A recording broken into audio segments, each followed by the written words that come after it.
முரளியின் அவ்யக்த சமிக்ஞை 11/6/2025. ஓம் சாந்தி. அவ்யக்த ஈஷாரா. ஆத்மீக ஸ்திதியில் நிலைத்திருப்பதற்கான அபியாசம் செய்யுங்கள். உள்முக நோக்குள்ளவர் ஆகுங்கள். எப்படி பிரம்மா பாபா தனிமை விரும்பியாக இருந்த காரணத்தால் சதா உள்முக நோக்கில் இருந்தார். நான்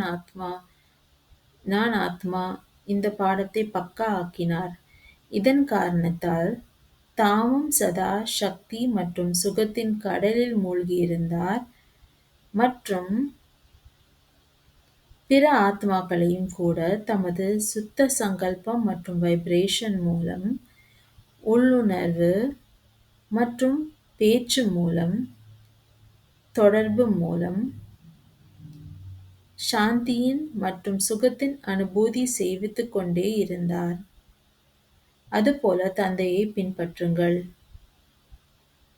ஓம் சாந்தி.